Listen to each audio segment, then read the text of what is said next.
to this parallel session 2 on food and feed, which is under the part 1, Understanding the Bioeconomy as an Interconnected System. We have this morning heard about the importance of the bioeconomy already, as it accounts for nearly 2 trillion euro in turnover and provides more than 22 million jobs. We have also heard from Commissioner Geoghegan-Quinn that they are implementing measures as follow-up of the bioeconomy strategy that was launched a few years ago. And I think there were some very important measures there that we had take notice of, for instance, on bio-based industries. We were also hearing this morning that there are great expectations to further growth in the bioeconomy to meet the great challenges, whether it's great population increase, whether it's economic growth, climate change, and environmental issues. There's some ambitions that I think is worth noticing.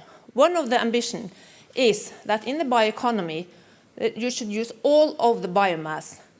In the bioeconomy scenario, there is no waste, because the waste is considered as resources, and the resources, the biomass, should be converted to a different kind of products. Another ambition is that there should be possible to make a vast range of different products with higher values. And I think we heard a lot of that in this morning, which was very exciting, new innovative ways of using biomass. For instance, we heard from Günther how he used coffee. And I also think when you take into account that more than 300 million tons of biodegradable waste are generated across Europe every year and is hardly used, then I think it's a vast opportunity here. And of course, these two ambitions are closely interlinked, and it calls for interaction. It calls for interaction of stakeholders. And interaction across sectors and across disciplines are key elements of the bioeconomy. We can also consider the bioeconomy as uses of bioresources in different value chains across sectors. So what will we do in this session? Well, we will look into how do the stakeholders cooperate across sectors. And we will follow the biomass from it has been harvesting to products. And we are presenting 2 cases. One case study is from land, from the milling industry, where they are using wheat bran in order to try to manufacture a vast range of products with higher value. In the other case study, we will look into sustainable harvesting and production of tuna fish products. But the first case study is from the mill industry.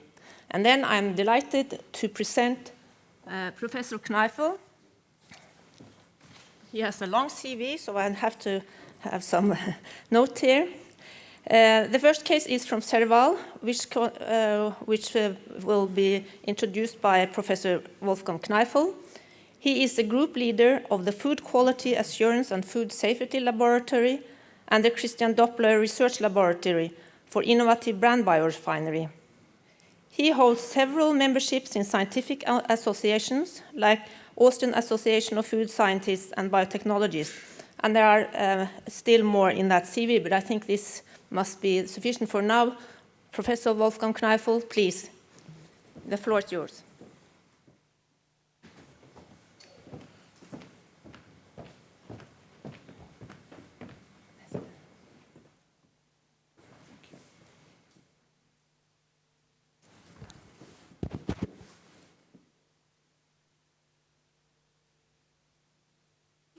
Okay. Christina, many thanks for your kind introduction.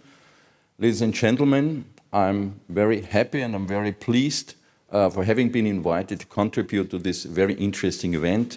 And I'm sure we will make many profits. We all will make many profits from this meeting today and from the meeting tomorrow. And I look forward to the next speeches of today and tomorrow.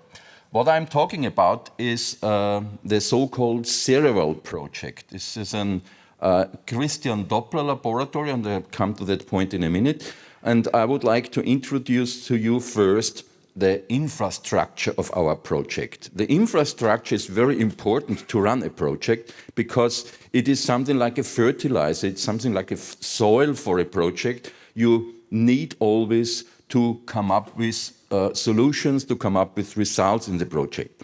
So I'm coming from the University of Natural Resources and Life Science. This is the Universität für Bodenkultur in German words. It's located in the outer part of Vienna. It was founded in 1872, and up to now it has 15 departments. We are organized in departments and not in faculties, and many employees and a couple of professors are teaching and educating there around 12,000 students within 8 bachelor and 26 master programs. We also have PhD programs. So far, around 700 ongoing research projects can be notified, and we have a lot of publications every year. And what we are happy about is to be number 27 in the Green University ranking, because the BOKU dedicates itself to the management of natural resources, to the development of living space, and to secure nutrition and health. And especially in the latter part, I am dealing with the food and biotechnology studies and also with the brain biorefinery project. And importantly, it is also of interest to show to you that BOKU is a member of the so-called Bioscience Austria initiative, which has built up and established a position paper, a very interesting position and policy paper dealing with bioeconomy. And I think this is a very important development that BOKU, together with other partners in the Vienna and the Austrian region, has established such an initiative. The second point I want to inform about is the so-called Christian Doppler laboratory. The Christian Doppler laboratory every Christian Doppler laboratory is supervised by the Christian Doppler Research Association. So what about this association? This is an independent association promoting the cooperation between science and business. And it specifically takes place in specially established research units with fixed terms and, very importantly, having application-oriented basic research. This is very important because now you have a very interesting link between basic science and application. And also, very importantly, under the direction of scientists, research groups work in close contact with commercial partners. And so we have had 2 partners, now we have 1 partner working in this project together with us on innovative responses to business-related research issues. And there are some cardinal points which should be raised. First, we have industrial partnerships in this research. Secondly, the project is continuously internationally evaluated. It has a concept for the duration of 7 years. This is also very important to come up with solutions in time. And it has continuous assessment of the output. And what we are very happy about is that 50% of the funding comes from the industry and 50% comes from the Ministry of Economics. And we feel that is some kind of so-called responsible science. So, after this introduction, I come up with the demonstration of our project. The project deals with wheat bran. So what is wheat bran? Wheat bran is just a part of the kernel of the wheat. And I have to say, more or less, it is the wooden layer of the kernel, of the wheat kernel. And so far, not many attempts have been made to make really scientifically based use therefrom. So what is wheat bran? Wheat bran more or less covers all those parts which are lighted in green here. And what we know about the wheat bran is the endosperm. This is used for flour. And partly also the germ, which has been used for oil production. So the composition of wheat bran is also very important to demonstrate. More or less, the half is comprised by different carbohydrates, mainly starch, but also cellulose, hemicelluloses, and so on. But also a good deal of that is protein, and you have many other constituents and ingredients there. What about wheat production in Europe? The wheat production in Europe is approximately ranging between 130 and 150 million tons per year, as you can see here. And almost the half is used for feed so far, and the rest is used for food. Now, what about wheat bran? Wheat bran is a side stream of the milling industry. It's a very important side stream of the milling industry.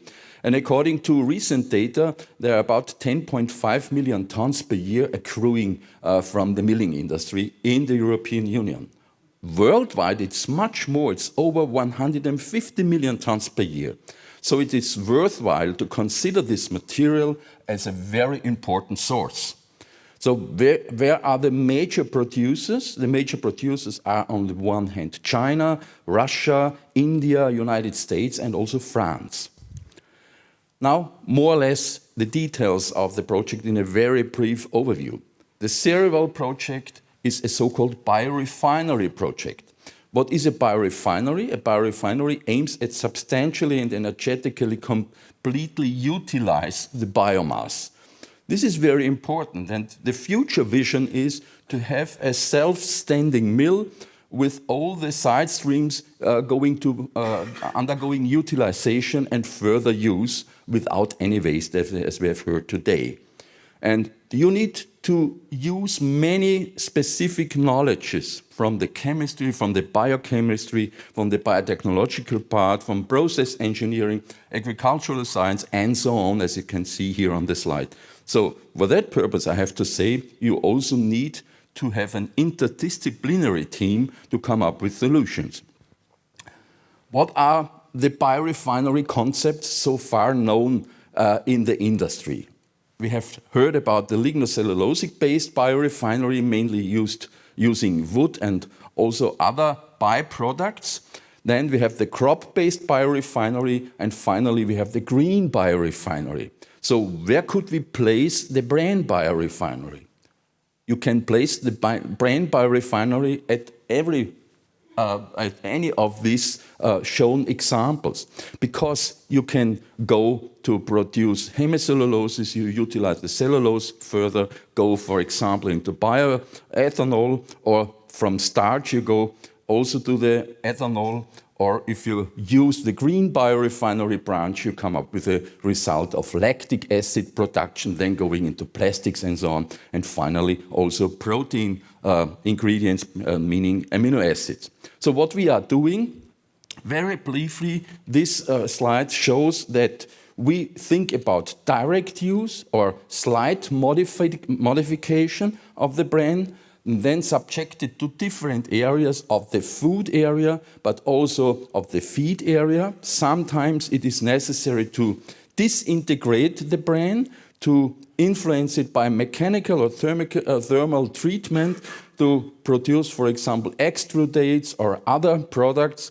Then sometimes it's possible, or under some cases it's possible, to use mild pretreatment to harvest some of the ingredients, for example, by using mild heat treatment, not very strong heat treatment, but enzymatic treatment to disintegrate, for example, the carbohydrates.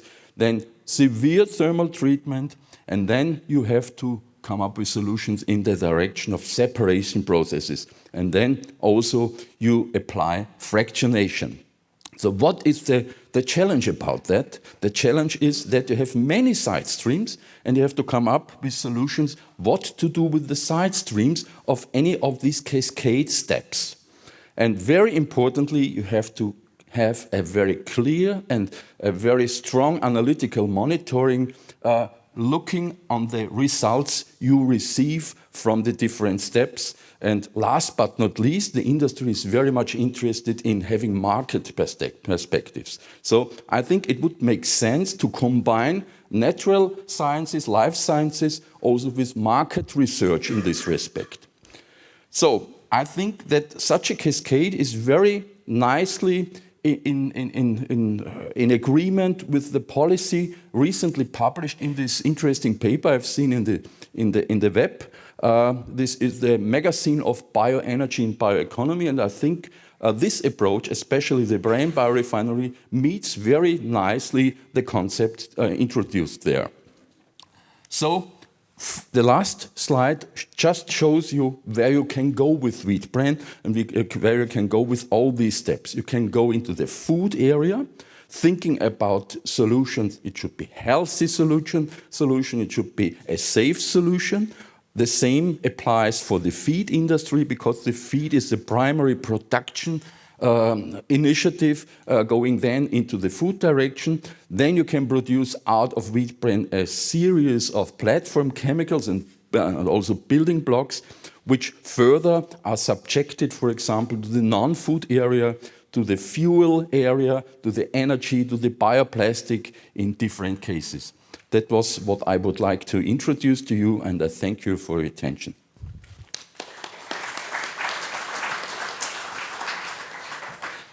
It is also my pleasure now to announce our industrial partner, a representative of our industrial partner, Mr. Markus Prantl from Goodmills Industry. It's a big Austrian and a big European mill company, and he has a very strong background in economics. He has a background in political sciences and several other studies he has graduated from, and I'm very happy to announce him as the next speaker, who talks about the industrial side of our Brain biorefinery project. Please.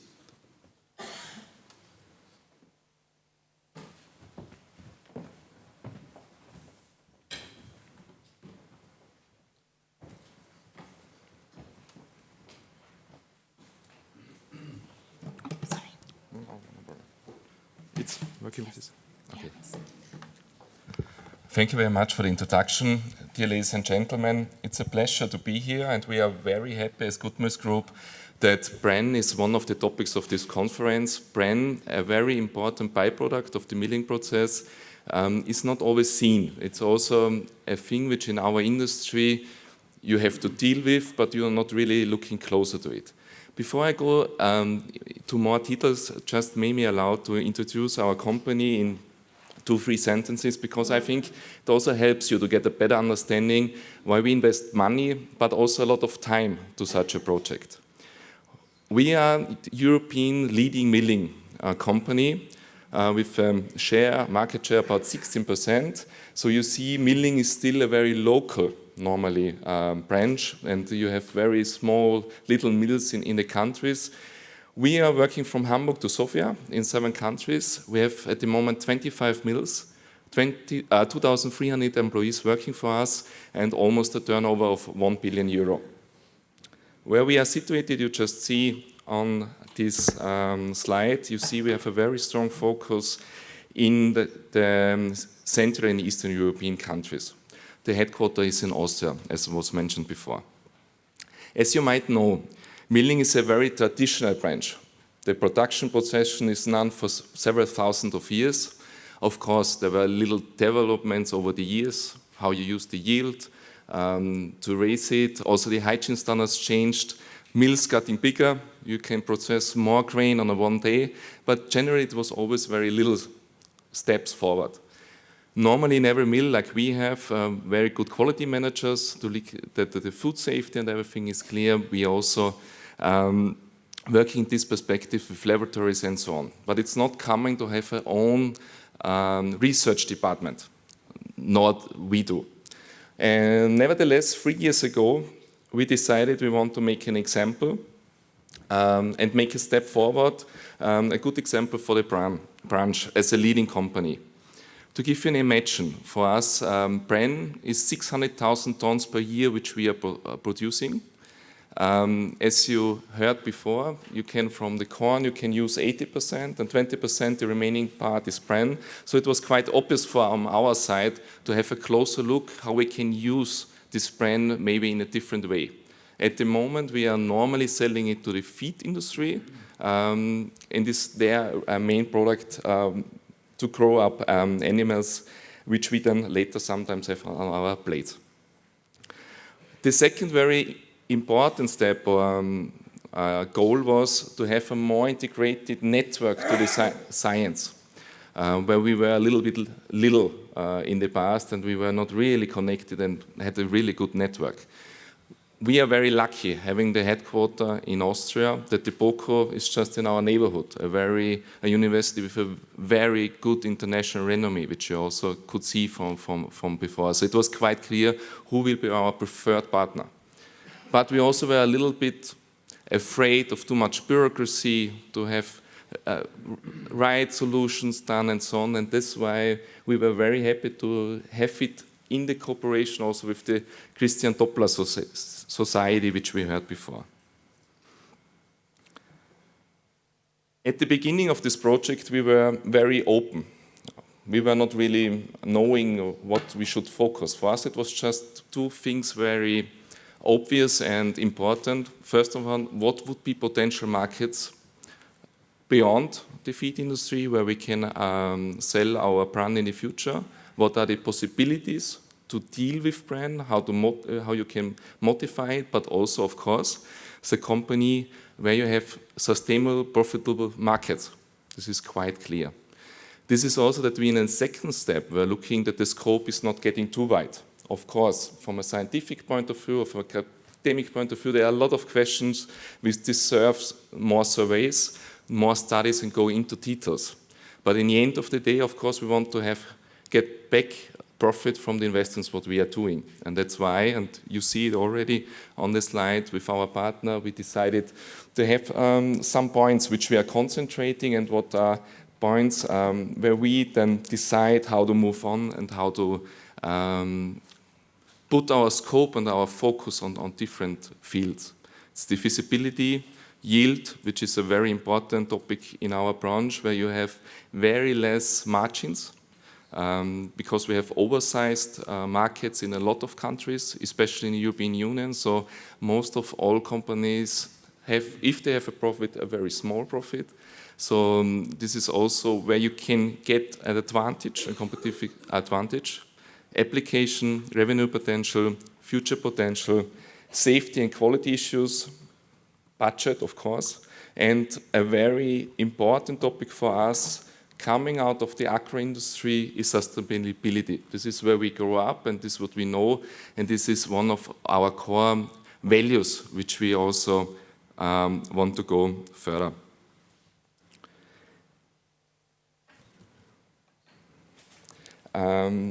If I ask you generally what picture you get in your head when you are thinking about the mill, it depends maybe from which country you are coming, but normally there are two pictures. One is a small little house next to a river with a big wooden wheel using water energy that it runs. The second, the all Netherlands windmills, which you see the picture there. So we use wind energy. This we do since thousands of years. This is nothing new, but you see how important energy and milling is. It's a strong cooperation, and we always live with it. On the second view, if you see to a PL of a milling company, you have two big cost blocks. The first is the purchasing of grain, because normally you don't have own fields. This is where brand is so important. The second thing is energy, next to logistics, but to concentrate on energy. So it's quite obvious, if you reduce your consumption of energy per ton, you have an advantage in the competition. We already succeeded, and we put a lot of efforts there. For example, with our new mill, this is the second one which you can see, which we built just in Tisza-Bolconia in Hungary, to reduce the use of energy per ton. On the second hand, and you know how crazy electricity market can be, or energy markets, is also to get more independent from this side. And from that point of view, the modification of bran is one thing which we are concentrating, but on the other hand is also to get energy out of bran, also to use it from our side. This may be interesting from you that the lead from this project was not in the sales department, for example.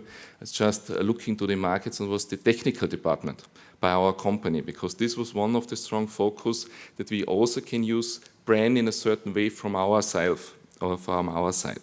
That's why we are convinced that we are on a good way and that we can make further steps forward to have more strategic possibilities from our side to use Bran, maybe with new markets, with new potentials, but also to get energy out of it and to make us more independent from the markets.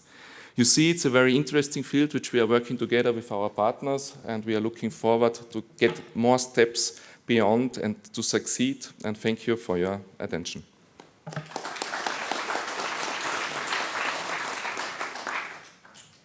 Well, thank you very much for this interesting presentation of this first case study.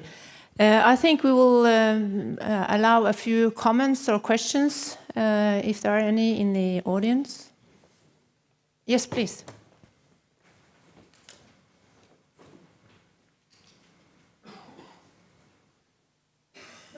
Arnaldo Dosseno from Parma University. If I can enter into detail, I know that one of the big problems of the reuse of brain of other external part of cereals are that in the brain are concentrated the mycotoxin produced by fungi. I know that in Boku there is Rudi Krkska that is an expert. How have you took into consideration this big problem? For sure, we have considered this point. This is a very important point. But in general, I have to say, we didn't see any problem related to relevant mycotoxin concentration so far in the product we received from good mills. So we have a monitoring established during the entire project. And we, of course, cooperate with Rudi Krkska. They are very well-known scientists in this field. And we also have done so far fundamental studies on the allocation of mycotoxins to the different layers, because it depends on the polarity of the chemical substance. And what we have found is that some are more polar, others are non-polar, and this gives some difference in the adhesion criteria of the mycotoxins. But in general, I can say even the bran, not only the flour, is safe. So far, what we have learned with this product we had in our studies. I can permit one more question, if there is any. No, but I have one question I would like to ask you, and that's, what would you consider as the bottlenecks of your project? Bottleneck, I think any project has bottlenecks. Every time we come up with finding bottlenecks, and this is the principle of research to come over these bottlenecks and to overcome these bottlenecks, and also to find solutions. So, of course, one important bottleneck is the budget. This is the primary bottleneck. So you have many ideas, you have many plans, and you write the night proposal, which comprises a lot of things, but finally you have to find a solution in the frame of the budget you have. So we have not only bottlenecks, we have to set priorities in the project, and this is very important. And so at the stage now, I can say that you should, on one hand, look at the lower hanging fruits to find solutions, because these might be easier. And if you have sufficient residual money, you can only deal with the higher hanging fruits, which are more complicated from the processing side, which are more complicated from the analytical side. And yeah, you have to find the balance. Okay. Thank you very much. Then I think we shall go to the case study number 2, which is from the tuna fish. And that's from catching sustainable tuna fish from the catching to the table. And then I would like to introduce the coordinator here, which is Emma Tomaselli. And she has gathered... Emma Tomaselli, she is responsible of the Rhine value chain development sector. And among others, she particularly addresses her attention towards the themes of the sustainability applied to the food area, with a special care to the wild fish and aquaculture and the related food chain. And she has also developed the Friend of the Sea and Marine Stewardship Council certification schemes for the Italian marine region and abroad. And I think, Emma Tomaselli, This is very impressive, and the floor is yours. Thank you. I come with my colleagues and I introduce them. Okay.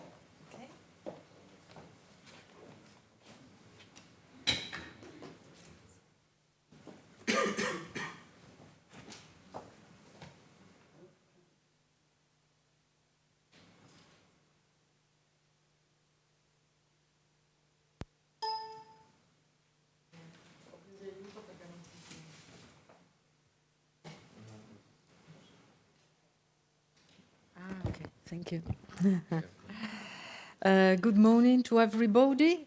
The case history we want to raise to your attention is focused on the tuna fish product, and our aim is to show how a strong cooperation all along the food chain can combine a traditional product like canned tuna with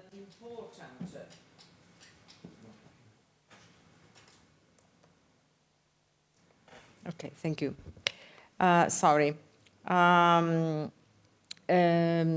Combine a traditional product like canned tuna with important principles as fish stock protection, environment safeguard, social accountability, for getting a highly valued added food product. The purpose is starting a virtuous production of sustainable certified tuna fish as a pilot experience to be extended subsequently to larger quantities and further species. This production is located in the Sicily region, particularly sensible to the fishing activity, whose witness will be provided by an institutional representative, Mr. Dario Cartabellotta. In Viul, our project pursues the following values: fishing according to sustainable principles for the recovery and survival of the species involved, saving energy and recycling discards for the environment safeguard, social accountability principles applied at the whole value chain for the workers' sake. Why these needs are so highly felt? Indeed, the general context of the fishing sector faces a critical situation under the environment and social aspects. Due to the technical improvement of fishing vessels and in consideration of the increasing consumers' demand, in the recent times, the global fishing production has been considerably growing, causing the overfishing of most species. According to the FAO figures, the fish stocks included within the sustainable biological level has decreased from 90 to 71% since 1974 till 2011. In the same 2011, less than 10% of the stocks are underfished, while the 61% are fully fished and almost 29% overfished. As per tuna fish, where a particularly careful protection politics has been put in place in the 2011, total catch of 6.8 million of tons, 90% concentrated on 7 species, shows the 66.7% of the stock fully fished or underfished. An encouraging figures assessing the positive achievement of implemented politics, however, needing an improvement, a great improvement. In addition, the sustainable exploitation of the seas is further compromised by traits such as bycatch connected to the fishing activity, pollution and climate changes, and worst practices such as the shark finning and fishing of IUU species. Under the social and economic aspects, the great reduction of the fish availability often produces disaffection, and the consequent loss of traditional activities, typical professionalism, and the depletion of fishing-based local economies. In such a context, the aim of fishing less to fish better appears as the proper answer to such an emergency and an increasing request expressed by consumers, always more sensible to these themes. That's why we thought of a certification project, giving evidence of a fish caught and produced according to sustainable principles from a friend of the sea certified source. The yellow tuna caught in the 51-foul zone, to the Nino Castiglione factory, to the carp retailer, where the sustainable fish is supported by appropriate target consumers marketing campaign. Why the Friend of the Sea choice? Because Friend of the Sea ensures through a third-party assessment the sustainability of the catching through the following principles. According to our principles, only non-overexploited stocks are eligible. The fishery shall be managed according to sustainable requirements and methods, including the regular respect of fishing quotas, data collection and logbook proper updating, the use of selective fishing gears, the compliance to the law requirements as per protected and closed areas. The control is extended to the entire food chain, from the capture to the finished product, through a robust traceability system, which ensures that Friend of the Sea product only derives from a Friend of the Sea certified fishery and supplier. The assessment involves all species directly and indirectly affected by the catch. And the standard looks also at social accountability, waste and discards control, energy-saving policies, introducing specific requirements. How did the experience go? Well, let's listen to the players, and I thank the cooperation of my colleagues, Mr. Salvatore Angileri, Technical Director and Health Safety Manager of Nino Castiglione in Trapani, Sicily, with a long time experience in renewable energy. Mr. Vittorio Ramazza, Innovation Development Responsible Quality Department of Coop Italia, the main retailer in Italy, working on different subjects in the Coop private label products, and Mr. Dario Cartabellotta, General Director, Mediterranean Fish of Sicily region, a specific experience in the sustainable development of agricultural and fish in the Sicily region. Please, Salvatore, it's up to you.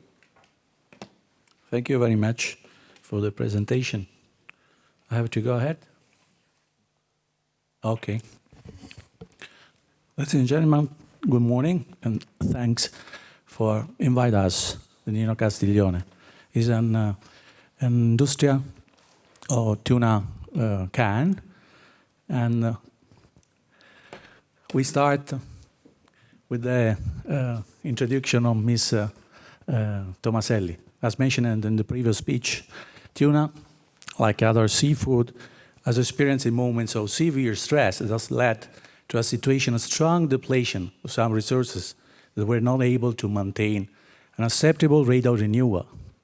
In particular, the overfishing of bluefin tuna in the Mediterranean, perpetrated by boat tuna, has led to a strong reduction in the stock, and for this reason, our company, since 2003, has decided to dispose of the decline of the traps, which is a sustainable method per excellence, and allow to resource to replenish itself.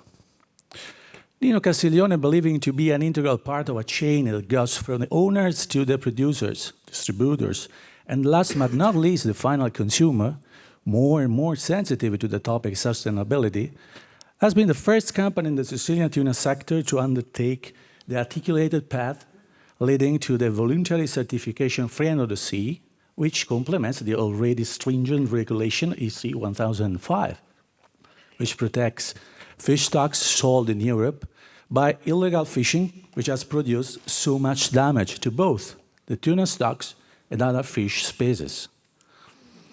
Through a careful check on the suppliers, Nino Castiglione identifies friend of the sea certified sources and submits the raw materials to several controls throughout the production chain with a high standard of automation, identifying the certified products as sustainable to the packaging and labeling.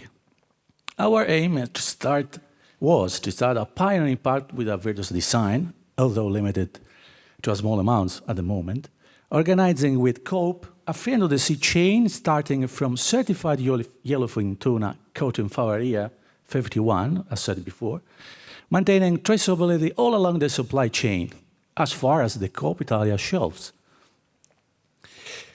Evidence of the sustainable origin of the product is given on the packing labels showing batch number, from which the raw material, the supplier, and the vessel name can be traced, foul fishing zone, and catching information. This is some examples of our integrated system inside our factory. The attention to the environment and eco-sustainability of any activity is always put as a primary objective in the company's strategic planning, consistent with our ethics and corporate policy and aligned with the principle of the Friend of the Sea certification.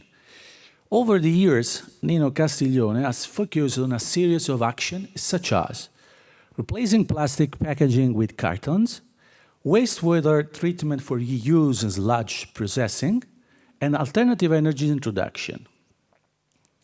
First one, replacing plastic. In such a way, a significant reduction in environmental impact is ensured through energy consumption containment, thanks to the removal of the ovens needed for plastic packaging, and packaging recycling, which is around 100% in case of cardboard. This, what we see, is our plan for the carton. Wastewater treatment for reuse sludge processing. A careful analysis of both water quality output and sludge has led to a partial recycling, about 40% of water, which is more rich in phosphates, for irrigation of the large park that the Nino Castiglione makes available to the Japanese community, and also preparation of flocculants necessary for the sludge recovery itself. Thanks to the sludge processing, we obtain a fertilizer with excellent characteristics for agriculture. Third, after a feasibility analysis for the reduction of energy costs, the implementation of renewable energy systems, such as photovoltaic system, has been considered, but the characteristics of the area, of our area, discouraged the initiative. Hence, the design of a cogeneration plant ensuring the complete autonomous production of the electricity and steam for the processing cycle. And we obtain a total annual energy savings of order of 30%, and further optimization of production process, transferring some phases of the process in work shifts. CHP, combined heat and power, is the joint production of electricity and thermal energy. In addition, CHP plants can also take advantage of the Italian incentives, the white certificates, granted to high efficiency cogeneration. The advantage of our choice, which is with a turbine. First, emission with very small nitrogen oxide, less than 18 milligram per cubic meter, and monocarbon oxide, less than 50, which has values such that even the most stringent environmental requirements, especially for installation located near population centers. We can obtain a modulation from 0 to 100% of the electric power for the speed rotation, a low maintenance cost, ability to maximize the protection of high-quality thermal carriers such as the hot air or the steam, no vibration and low noise, and we obtain a power quality much similar to the uninterruptible power supply, the UPS that everybody know. Our application, what we see is our plant. We have a 600 kilowatt turbine with an expansion base up to 1 megawatt. This is a Capstone C600 generates exhaust gases which are sent to the stream burner. Thanks to the injection of natural gas, the exhaust gas after combustion reach a temperature of 600 degrees centigrade and are then pushed inside the generator recovery steam that produce 3 tons per hour of saturated steam at 10 bar. A further module of heat recovery is capable of producing hot water at 90 degrees with a thermal energy of about 300 kilowatt. Achievements.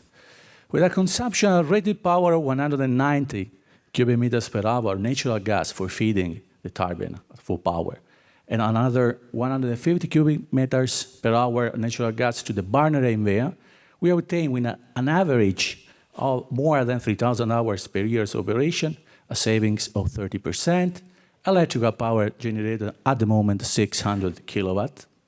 In average, our production of saturated steam 3 tons per hour at 10 bar, the same for the hot water at 9 degrees, about 300 kilowatt terms, and lost an energy saving of 210 tons of oil equivalent per year, which means about 500 tons of carbon dioxide not emitted into the atmosphere per year. We conclude saying that Dino Castiglione believes that a sustainable world, built through a series of systemic attitudes, an action to protect the environment must be thought in a comprehensive manner, preserving air quality with increasingly powerful systems in terms of reduction of harmful substances, preserving soil with the introduction of increasingly frequent natural fertilizers, and preserving seas, protecting as much as possible the fish resources. Thanks for your attention.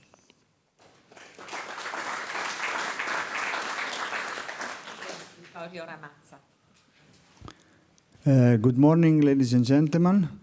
I am Vittorio Ramazza and I work as an innovation development responsible at Coop Italia. One very short slide about Coop.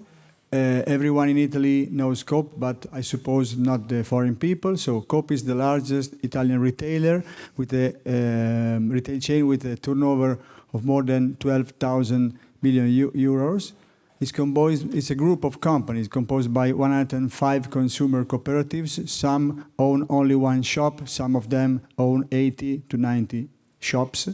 With 8.2 million members, this number is still increasing, and close to 1,200 stores divided in small supermarkets, medium supermarkets, and hypermarkets, and with more than 53,000 employees. Which is the role of Coop? Coop has direct responsibility for the in-store activities, so reception of the goods, storage, processing, and sale, but also an active role with respect to suppliers regarding the quality and safety of the goods that we purchase. And so, in this way, influencing the sustainability and the social accountability of the productive and fishing sectors in the long term, so long-term policy. Coop's commitment, which is the Coop commitment versus sustainable development. We have different activities since a lot of years, in particular organic production and sustainable development. We have a policy and practical action against the genetically modified organisms. We work about sustainable forest and products, buying products on our private label with FSC and TFT certification. We work on packaging under more sustainable criteria. We have a very complex 3R policy. We have some eco-label products.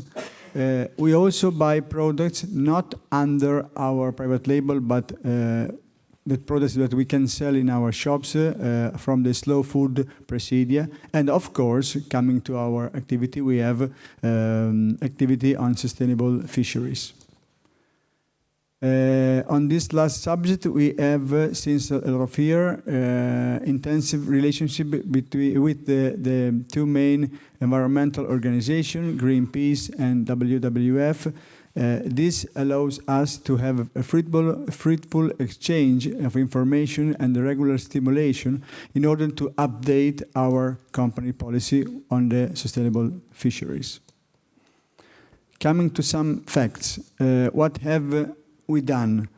First, we entered in dolphin safe activity since 2001. Dolphin Safe is an activity in order to preserve dolphins and canned tuna productive chain. We are the first retailer to comply with this Earth Island Institute standard.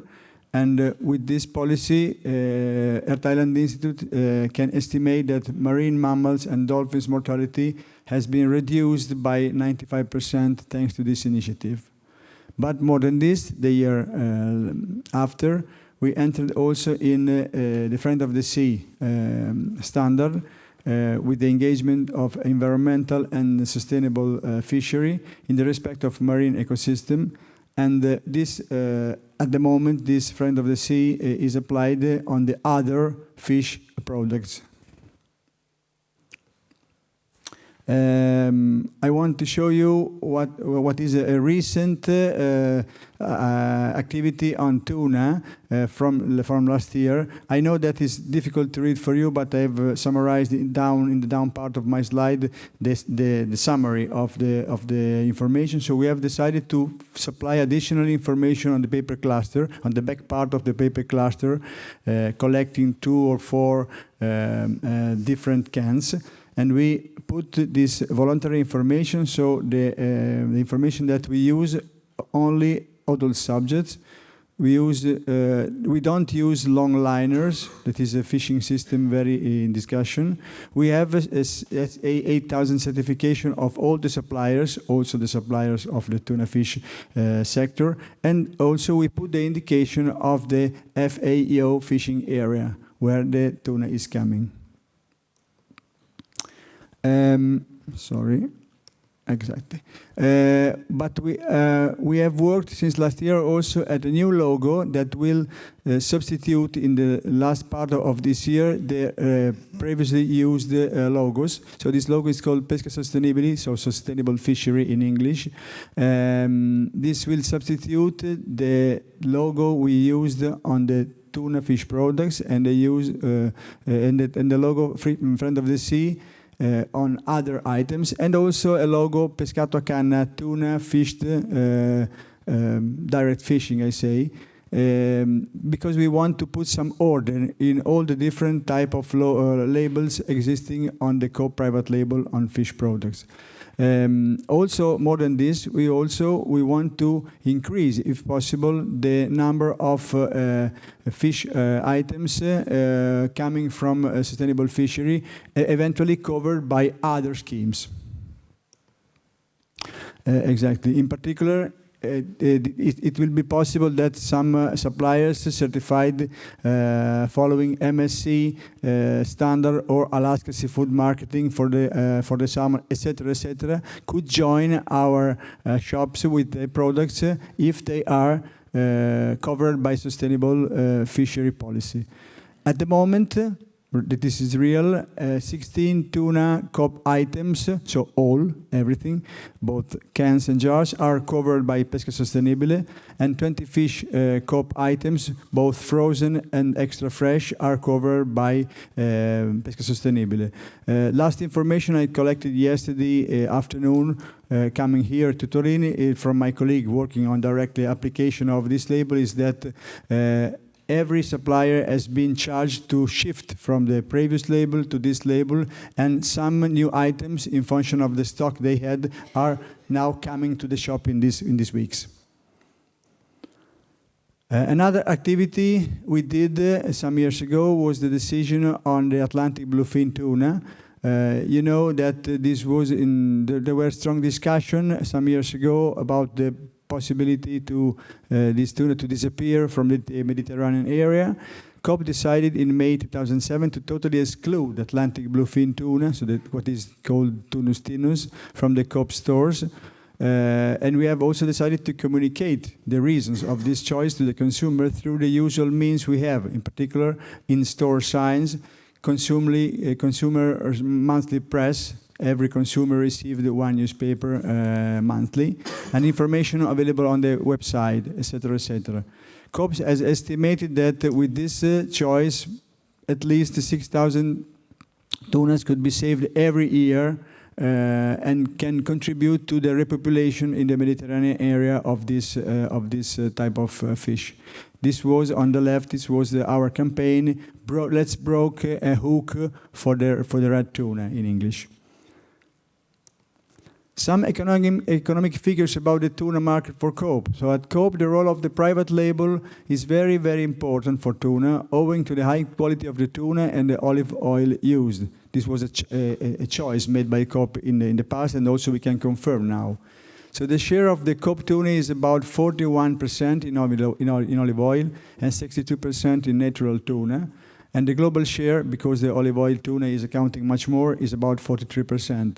For give you an idea, the mean of the private label in total group of products is about 25-27%. So tuna is much more high, the share, than the mean of the other Coop products. The actual picture of the market is showing polarization of the consumption. So the market is going towards premium products and private labels, not the other labels, not cheap products. In this segment, the price is the key driver for the purchasing activity of the consumer. So there is a strong use of sale promotion every time of the year, both for premium price and also for private labels. I coming now to my conclusions. Coop is confirming as a reference retailer about the subject of the environmental sustainability in the fish items traded under our private label. And Coop tried to answer with facts on the demand of the consumers, making itself an active part toward fisheries, the fish industry, and fish industry is here, and other stakeholders interested in these subjects. In designing and remaking products and processes, Coop will continue to take into account the complexity of the consumer's request. And I want to tell you that consumers' requests are still important in spite of the economic crisis.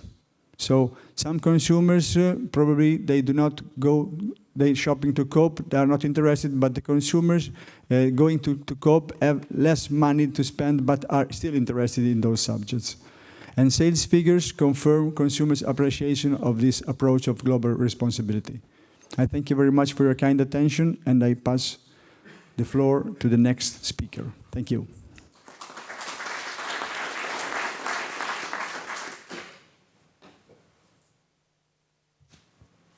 Morning.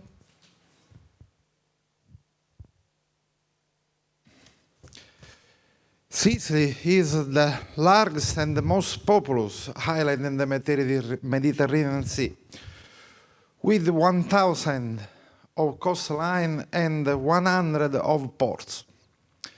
It has a natural vocation for fisheries activities that has always played a vital role in the economic, social and cultural development. The characteristics of the seabed and the lack for many years of ports suitable for fleet of large tonnage have encouraged the development of coastal artisanal fishing that use a many system according to the season, weather and sea condition. Sicilian fleet is 3,000 units and 2,000 of small fish. The coastal artisanal fishery is a sustainable fishery and has a very low fish effort because both are less than 12 meters and not using trolling but fishing gear selective. The fishing season for bad weather and sea condition is 4-5 months. To regulate coastal artisanal fish in Sicily, we have developed 10 management plan local under the common fisher policy. And with a great cooperation between stakeholder, association, cooperative of fishermen, and the Scientific Research Institute. The aims of plan are not only fishery activities, but also marketing, processing fish product, and fishing tourism in the boat and the house of fishermen that offer hospitality, sleep, eat, and enjoy. Since 2000 years ago, Sicily has been the most important region for tuna fish, catching in the Mediterranean Sea. But in the last 10 years, international regulation, ICAT, International Conservation Atlantic Tuna on the bluefin tuna, has inflicted on hard kickback to coastal artisanal fish. Also COP, take careful about it in 2007 years. But what is true? The disappearance of bluefin tuna in the Mediterranean is not attributable, is not dependent to coastal artisanal fish, but to considerable increase in the value of its meat in the Japanese market. For this reason, it has been all the technologies such as sophisticated sonar and aircraft to monitor the exact position of tuna fish. The tuna are caught, fattened in nurseries, killed and frozen on big ship for Japanese market. Now, in the Mediterranean Sea, there are a lot of bluefin tuna, but our coastal artisanal fishing cannot catch it. The big fish boat can eat. This is not bioeconomy. This is another economy. This is lobby economy. I hope that bioeconomists, scientific community research, and the consumer can help fisher community people in the Mediterranean and promote sustainable fishing. We need of bioeconomy. Thank you.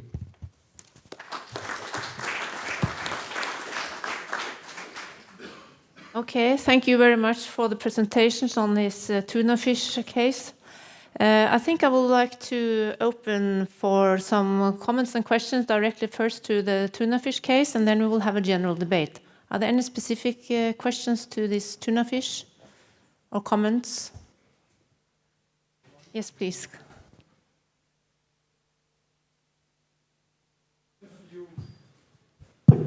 Have you taken into consideration to recover some byproducts of your production to produce proteins and lipids starting from leftovers of the tuna fish industry? Sorry. No.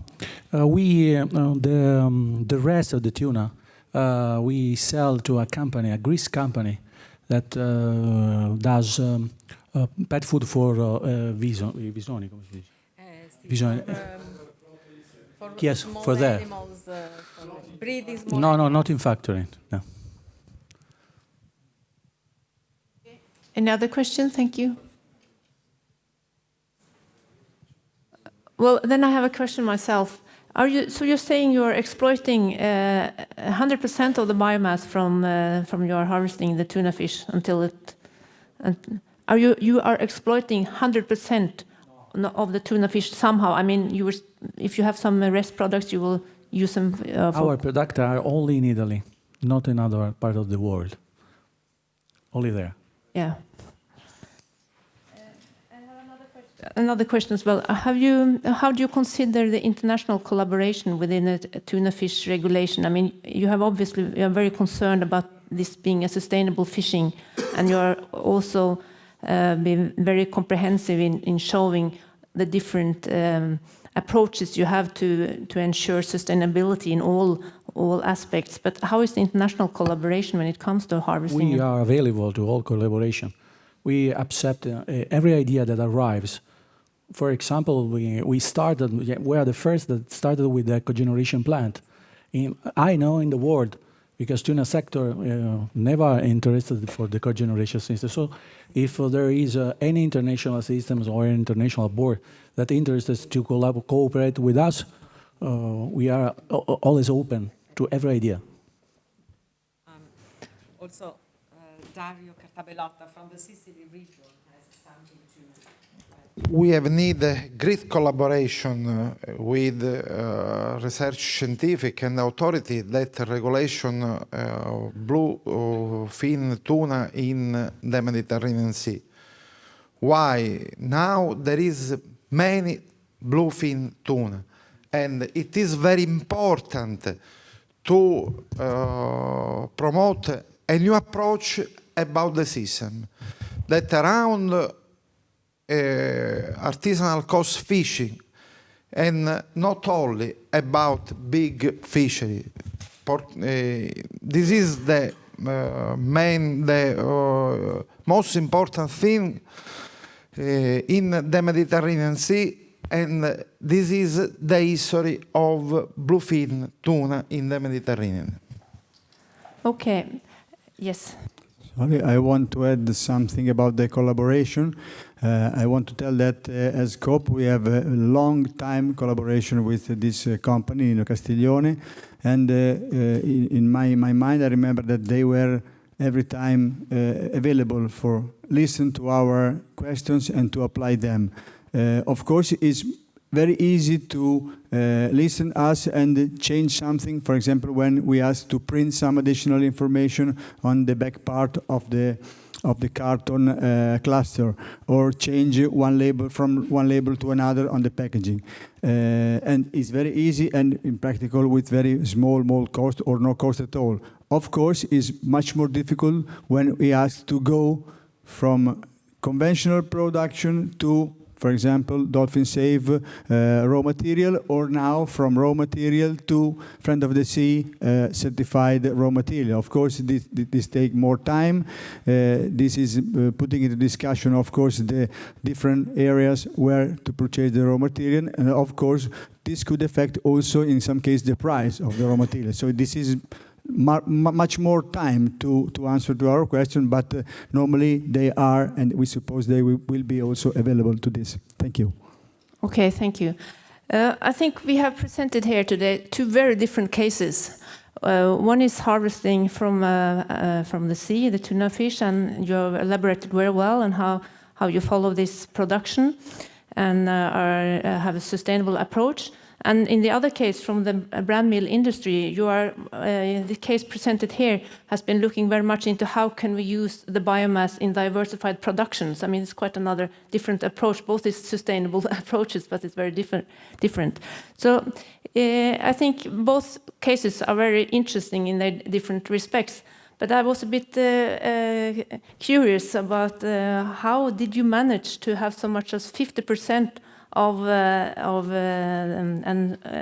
finance from the industry. So what has been the, I mean, everybody struggle with this, and maybe you have some key advice in how to ensure patient investors here. So we are in the lucky position that we have the so-called Christian Doppler laboratory model in Austria, and this is quite clear. You first have an idea as a scientist. Then you have to find industrial partners giving you a clear commitment to join your idea and to cooperate with you. Then you write an application, and this application undergoes international evaluation by experts. Everything is managed by the Christian Doppler Association, and if you finally succeed with the positive result of the evaluation, you go into the next step and you introduce your project to the Senate of the Christian Doppler Society, and then you will be notified about the acceptance or not, and you can start. And the clear rules are the industrial partners pay a certain amount. There's a minimum amount, there's a maximum amount, and this amount will be doubled by the Ministry of Economics. And this is a very interesting model because, yes, it's very helpful for science, but you also have to find the balance between fundamental science and those scientific results which can be taken by the industry to make products and to make profit. So you have to find a balance between patenting, you have to find a balance between publication or not publication, because this is also very important for the scientists working as mainly PhD students, and the PhD students have to succeed with good publications, otherwise they don't get the promotion. So yeah, it's in the skills of the manager of such a laboratory to make something out of that. And there were some questions from the audience. It's open for both cases, of course. Yeah, I agree totally with this scenario, because it means that the project you are writing are one of the interests of the industry, not a basic research. Because one of our problem as University of Research is that we prefer to make basic project, basic research project, and not industrial project. I agree totally with this type of scenario, because if you have to involve the industry, we have to write industrial project, and they have to have a real exploitation in the real life. Thank you. Yes, please.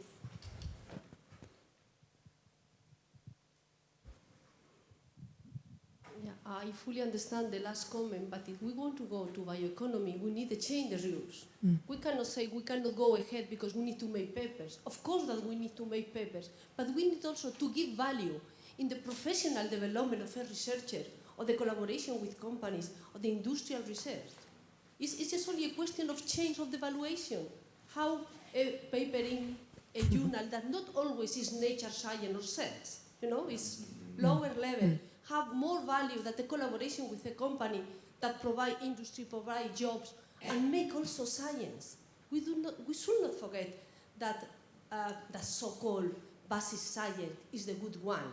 The oriented science, that is going to solve problems, the oriented, as in the Horizon 2020, is solving challenges of the society, is really top science. And in my experience, in our country, we have a couple of centers that have the level of excellence center. It's really top science. Severo Ochoa Award. These centers, by the way, are those that collaborate better and best with companies. So excellence is not opposite with industry collaboration. We just only need to change our rule and to make the proper value of this kind of activity. And I think it's time to do it. No more for talking. Other questions I'd like to comment on this? Making it interesting for the industry. So maybe I could challenge both of you then when it comes to the market situation. How is the future market situation for the different tuna fishes, and how is, and that's first for you, and to the milling industry, what all these different products do you think has the most market potential? But first to the tuna. Of course, it's better to ask the question to my colleagues of the private label. Anyway, I tried to show you that in Italy, the market is going in the direction of the premium products and private labels. So less important for the remaining labels and less importance for the cheap products. What I can appreciate in the future is that other private labels and other private groups will go in the direction more than now of this sustainability policy. So some big groups, of course, are very already ahead. I don't do names, but I know that they are very ahead in this policy already. But other private labels and other labels are still buying and generic products and not communicating nothing more. So it's good to think that they can consider better this subject and that they can improve their share on the raw material and final products transformed with more sustainable criteria. And I think in general they will maintain or probably increase their shares if they will do this. Otherwise, in long term, they will be considered the person that produce only cheap tuna and with no more information, and in one world where consumer still continue to increase their expectation on products, they will remain back. Also would like to comment yes, before. I just had some notes about, well, as a certification body, we are not facing directly the demand, or the consumer's demand, of course, but we have a general overview of the situation through our customers, through the sectors we are dealing with. And we realize that in the last 2 years, the sensibility of consumers against this sustainable fishing has really increased. And although we started from a total ignorance, and now we have some sensation, but we have some sensation. I mean that talking with our customer, we haven't to explain completely what sustainable fishing is, because the problem has raised to common knowledge. And so realize also that great retailers such Coop Italian and others are really considering to keep both products in their shops, the non-sustainable, the unidentified product, and the sustainably identified product, friend of the sea, MSC, and so on. And we think that this is a good figure, a good sign about a different orientation of the. I even don't say the market, but the general common people, which is very important for the sustainable matters.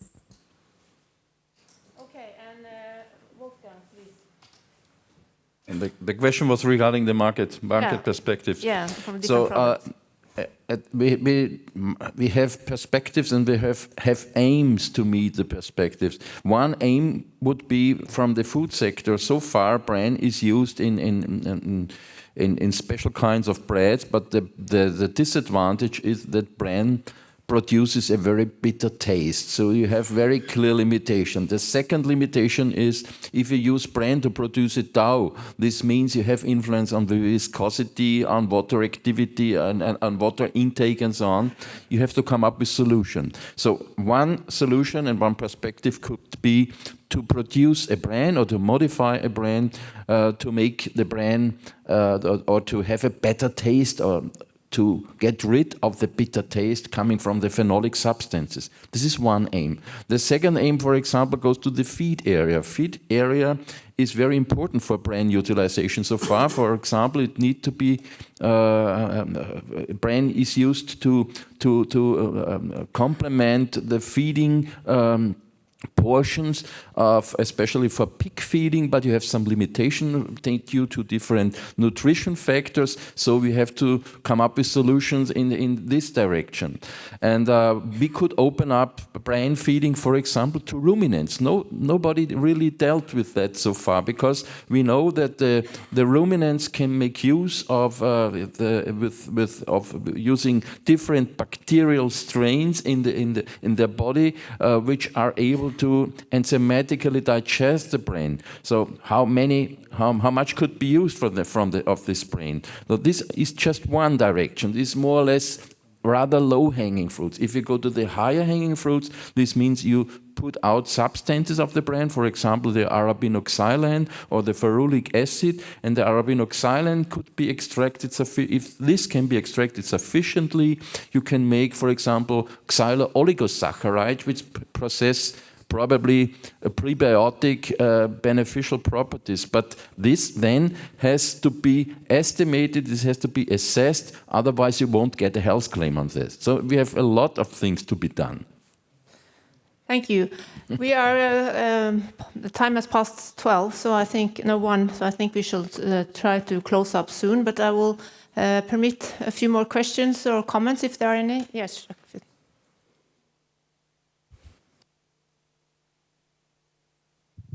Thank you very much. My name is Jacques Fuchs. I work in DG Research and in the Marine Unit.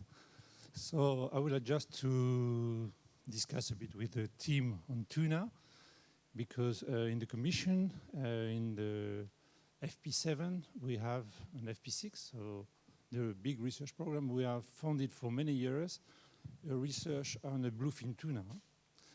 And the idea behind was to see whether one day we could dream to farm this fish. So we start in the 85, and I had last week I met the coordinator of the last project we funded, which is a Transdot, and these people are now close, not really close to the market, but they have been able to close the cycle of the bluefin tuna in the Mediterranean, and breed the animals, spawn them, and now they are more or less in cages more than around 500 to 1,000 tuna, particularly in Malta and Spain. So my question to the panel is the following. First, I would like to congratulate for your effort for the certification in tuna. I think it's a very good initiative. But my question is, what do you think about the tuna farming? Do you think there is a future? And how this aquaculture, if it comes in the future, could be combined with the fishery? So yeah, thank you. Interesting to have your view on that. Thank you very much. Very relevant question. Who would like to answer? Emma? Yes. Thank you very much for questions. Well, so far, tuna farming seems not solve the problem of tuna exploitation, because so far they haven't found a solution to get a real aquaculture starting from the eggs. But they have to catch small tunas and grow them. It's much more a breeding than an aquaculture. This situation causes several problems. First of all, as we have to catch tuna widely, there is a first problem. We are not sustainable as we catch them in the sea. The second one is that tuna fish grows very fast and eats a lot in the first years of life. And to feed them in these farms, they have to catch a lot of different fish, especially blue fish, I mean anchovies and sardines and mackerel. And so to breed tuna, we are not sustainable with other species. The third one is that there is a real problem in keeping tuna fish in these farms. Because as it's a migrator species, it moves very fast, and it breaks the nets of the cages, and quite often kills himself. And we, as far as we know, that there are some breeding in the Adriatic Sea in front of Croatia. And these problems are quite big, and causes also disappointment in the normal fleet, the Croatian normal fleet, which catches anchovies and mackerel and sardines, because they found these species depleted, these stocks depleted due to the feeding of these farms. So at present, the general idea about the tuna fish farming is that it's not yet a solution, and probably it's necessary to work a little bit more to find a better solution for a real tuna aquaculture, if this is possible. Please, if you want to add something, probably in Sicily. No, per il tono.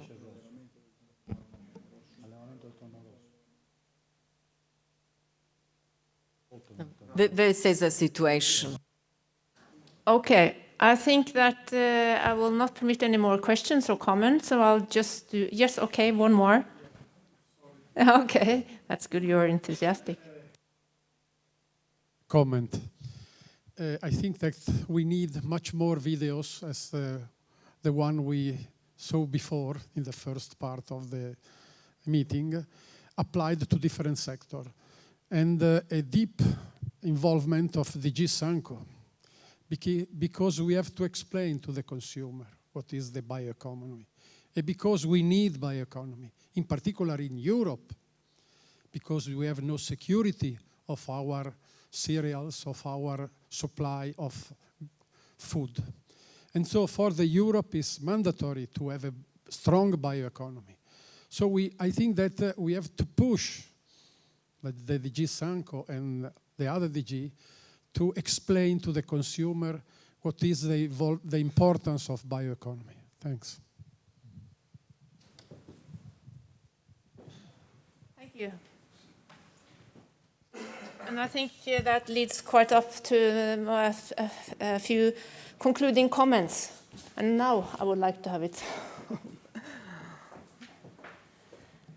Because first of all, I would like to, of course, to thank all the presentations, the speakers for their very comprehensive presentations, and also for you taking part in the discussions. It has been very comprehensive, I think. Well, we are gathered here in this bioeconomy conference because we need to understand the bioeconomy and we need to discuss how to develop it, as you were putting it, phrasing it just now. And we need to do this because I think we all agree that we need a radical change in our approach and how we produce and how we process and how we consume the biological resources. Well, the great motivation for the bioeconomy, I think I put it on this slide, it's of course is to ensure the future of the Earth. We need healthy and productive ecosystems, whether it's on land or whether it's in sea. And we believe that bioeconomy will ensure this. And also, as we've heard many times today, to ensure future jobs and ensure food security and welfare and well-being. And also, it's a great connection between a clean environment and well-being, and that's more generally recognized now. And this bioeconomy has a long-term perspective. I mean, our globe should last for thousands of millions of years. If there's no life, there is no life for humans either. But we have also heard when it comes to the industry, of course, it's the financial motivation, it's the financial issues that are driving. They need to have value creation. They need to maintain competitiveness to ensure revenues. So, of course, the bioeconomy development must underpin such a development. Otherwise, it will be difficult to motivate. So, in our session, the two case studies presented, they presented a sustainable and innovative approach for their production, for their conversion of the biomass for different products. And we heard from the sea, the Italian company Nino Castiglione and all the case there, how they were looking into a sustainable harvesting and were very concerned about transparency and communication when they are harvesting tuna fish, which is, of course, of great concern international because it is also overfished in many places. And we have heard from land, from the milling industry and their aims in finding new value-added applications of wheat bran. But I think these two cases illustrate very well how the bioeconomy may support a more resource-sufficient food supply chain and also a more efficient use of the bioresources in trying to develop different products with higher value. I think also the session have revealed that there are complexities. There are complexities in the development of this bioeconomy in different aspects. And that also reveals the need for a more coherent policy framework in all over Europe. And it must be long-term and predictable, and especially if you should mitigate the risk for investments, it must be predictable and long-term. It's obvious that we need multidisciplinary research, development, and innovation if you should cross sectors. And I think that was very well illustrated also from the example from Cavour from the milling industry. And I think we need competent investors, and they must be patient, must know, they must believe in the possibilities. And in this morning, I think everybody was very enthusiastic when we heard Günther talking about the enormous possibilities and also the different cash flows. So, and networks, public-private partnerships. I think we listened to this morning to the Commissioner Marie Geoghegan-Quinn that was mentioning this bio-based industry PPP, and that's just very relevant for the milling industry here, and there's a lot of money there, and maybe I don't know if you're a member in this PPP, but I mean that will be decisive for to support such a development. And I think both, and especially from the tuna fish example, have demonstrated very well the need for communication. If you should promote and sell a product, the product must have confidence in, the consumer must have confidence in the product. So communication, transparency is very important. So, and I looked into your websites, and you had a very comprehensive show on how you catch the tuna fish, because it is of great concern, it is discussable, and aquaculture might be a solution, but you take it seriously and have good communication. And I think that is relevant for all of us working in bioeconomy. We need to communicate what is the benefit. It is demanding, it is complex, but in the long run, it is a sustainable way. So that's why I would like to finish off this session with this beautiful picture, which is from high up north in Norway. I think it shows very well that this is our cloth, that it should be for many years in the future. It's sustainable. And these seagulls are just behind a fishing vessel looking for food. And that reminds us of all of it's lunchtime now, and we also have to leave this session and have some food. So thank you very much for the participation, and especially to the speakers. Thank you.